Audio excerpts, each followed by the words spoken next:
Hello again, everybody, and welcome to our MPTV Coaches Show. Ryan Lindley, Eric Myers here, talking about the week of Morton Potters athletics. And Coach, let's again start with baseball, kind of near and dear to our hearts. Kind of a little bit of an up and down week for the varsity baseball team. Yeah, a little bit. Hosted Tremont on Saturday, big win right there, good win behind sophomore Ryan Shaftnett.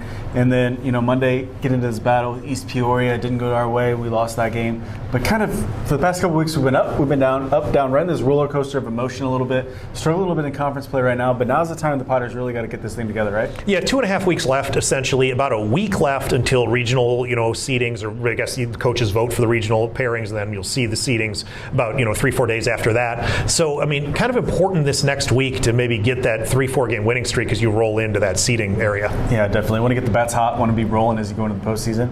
Mid-season slump's not a big deal. You play 35 games for that reason. We're not bound to win them all. So, not too bad. What about softball? How are we doing there? Softball, it's been a little bit of a tough week for softball. Obviously we've talked about it in the past. Mid Illini is a loaded softball conference, and so Potters 0-2 this week. Unfortunately, having to take on Washington and Metamora, who are both top 10, top 10 state-ranked teams. So focus. As you talked to Coach Hurst the other day, basically he said focus is kind of just getting back on their feet, kind of reassess where they're at. They've dealt with some injuries, so they've got some positional situations where they're trying to figure out who's going to be the shortstop now. But obviously, looking forward to next week, and obviously, let's be honest, not playing top 10 ranked teams. Correct, and their postseason is also right around the corner, so keep watching those out there for our Lady Potters on the softball field. And then we have soccer, right? We had a big game last night at home versus Dunlap for senior night.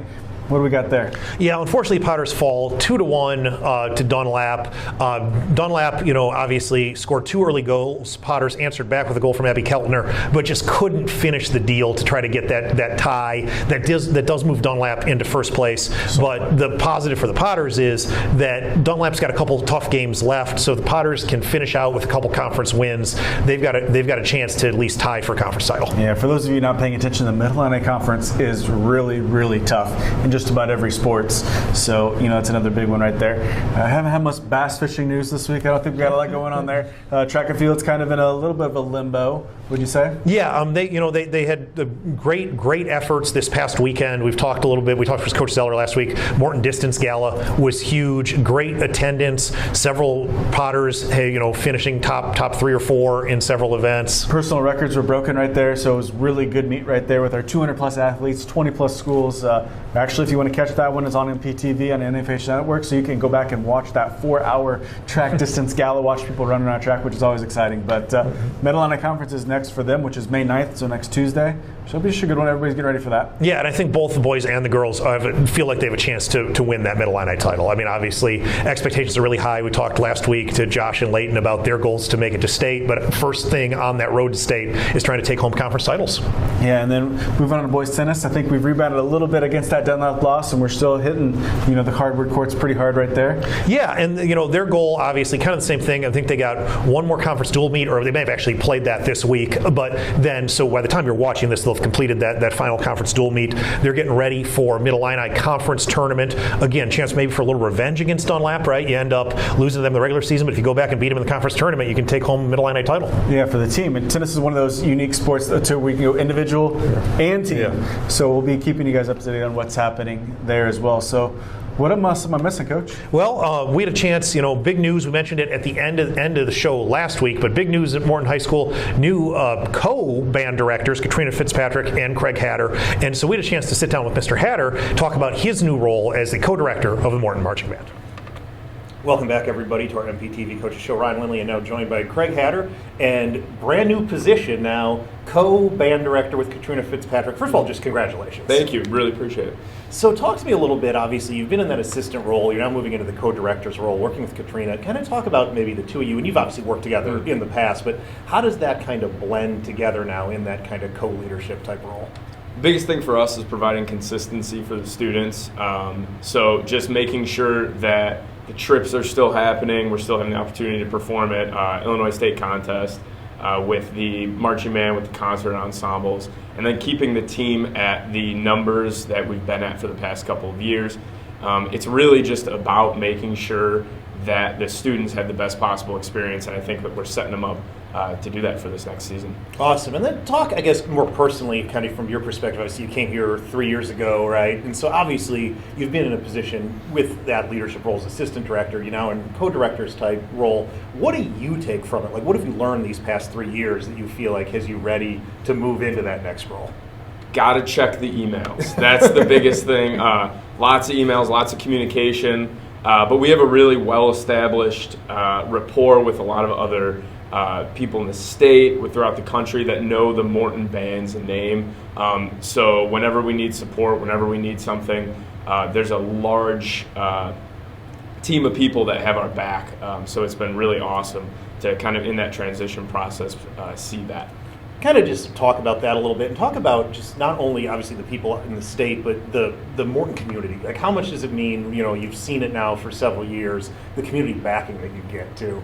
So we took the band to the Wind Ensemble National Concert Band Festival at the beginning of April, and just talking with directors from North Carolina, Indiana, obviously Illinois, but just throughout the country, they recognize the Morton Band's name, and the ability for our students to walk into any room and have other students that are doing the same things that know, okay, that's Morton Bands, they do this, they've accomplished these things.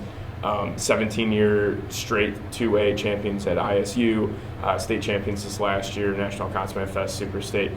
It really means something, not just for our community, but the larger community of band as a whole, which is really, really awesome to provide for our students. That's tremendous. And then let's look ahead a little bit, right? So obviously, you know, you get into this summer, obviously you've got the plan for the show. What are going to be kind of the focus points this summer as you get to work? So we're finalizing guard costumes right now. We're working on making sure that we have the props that we need for the show. There's a lot of things still moving, but I think it's going to be a lot of fun for our students come July when we start our sectionals and our band camp. We're going to have things really rolling by then, and a lot of Dave Matthews, a lot of Pink Floyd, and then some awesome other music for the space between this coming season. Awesome. And then for those of us that maybe don't really know much about kind of the process of creating a show, or, you know, kind of how you make those decisions, just tell us a little bit about, you know, when you decide this is what the show is going to be this year, how do you go through that process? It's really a team process. Looking at, we have a fantastic music writer, Craig Fitzpatrick, in town, so working with him, working with our drill designer and visual designer, Ralph Stewart, and just kind of looking at what's worked in the past, what our students are interested in, what we have available to us, and then what's going to be the best bang for our buck, kind of going forward from that. So it's a lot of email, a lot of conversation, a lot of phone call, but it's a really fun process to get the ball rolling and do that together. Well, awesome. We wish you the best of luck, obviously, in prep this summer and then next fall when you hit the field. I appreciate it. Thanks, Ryan. Thanks, Craig. And stick around, folks. Wow, I mean, as you can tell, Mr. Hatter is super excited there about stepping into this role, you know, and wish him nothing but the best of luck. He's kind of intrigued here as a huge Dave Matthews fan. Yes. The space between is going to be one of our themes, and a little bit of Pink Floyd in there, so should be pretty exciting. Yeah, I'm excited, and I think you could tell he's really excited. Obviously, we didn't get a chance to talk to Katrina, but again, she shares equal excitement as being a chance to be in that leadership role there, and I think they both bring a lot of experience. Morton Marching Band is in great hands. Yeah, there's no shortage of experience with our marching band here at MHS and in the district for that matter as well. So any final thoughts? Just kind of an exciting time, right? Weather, hopefully, we didn't talk about the weather this week, which might be a good thing. It means it wasn't quite as bad as the past weeks, but hopefully we get some consistency and some good weather. Postseason seedings are going to be out hopefully next week. We have a chance on that show to talk about and break down some postseason paths for various Potters teams. Yeah, so it should be pretty good right there. So obviously, if you like us, you like anything here at the school district, be sure to like, share, and subscribe to the Morton Potter TV channel on YouTube or the NFHS network. So for Ryan Lindley, I'm Eric Myers. Until next week, have a good one.